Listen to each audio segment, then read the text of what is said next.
চৈত্র আসতে আর মাত্র দুদিন বাকি। এই সময়ে একেবারে ভরা পৌষের জমাট কুয়াশা। অস্বাভাবিক এই কুয়াশা ভেদ করে মহাসড়ক বরাবর সারি সারি কৃষক, মাথায় বাঙ্গির ঝুড়ি। ভোরের আলো ফুটতে না ফুটতেই লেগে গেছে বাঙ্গি বাজারে পাঠানোর উৎসব। কৃষি পণ্য নিয়ে সাত সকালের এমন মুখরতা সত্যি দুর্লভ এক দৃশ্য। কেমন হয়েছে ফসল? বাজার কিরকম? বাজার ভালো আছে এখন। বাজার ভালোই। বাজার ভালো। কারো হাতে সময় নেই। টামটার চক জুড়ে বাঙ্গির গন্ধ, লাভের নিশ্চয়তা কৃষকদের এনে দিয়েছে আলাদা এক স্বস্তি। কত দূরে করছেন? ভাঙি তিন গানি। তিন গানি খরচ কত? খরচ হয়েছে 50,000 টাকা, বেচ হইব 2 লাখ।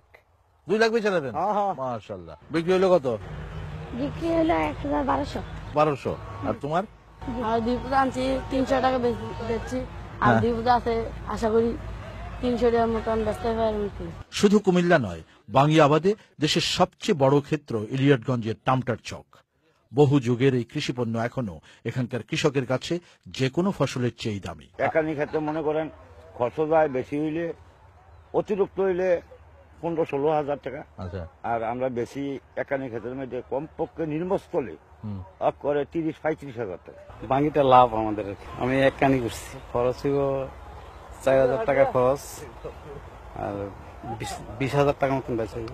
অনেক সমস্যা আর সংকটের ভেতর কৃষকের বেঁচে থাকার বা টিকে থাকার একটি ব্যবস্থা হয়েই যায়। দাউদকান্দির বাঙ্গি চাষ এলাকা সে কথাটি জানান দিচ্ছে। এই এলাকার 3 মাসের এই লাভজনক ফসলটি এলাকার হাজার হাজার কৃষককে টিকিয়ে রেখেছে দীর্ঘদিন যাবৎ সচ্ছলভাবে। তারা চান এই সচ্ছলতা টিকে থাক অনন্তকাল। দাউদকান্দির টাটনার চক থেকে শাইখ সিরাজ, চ্যানেল আই।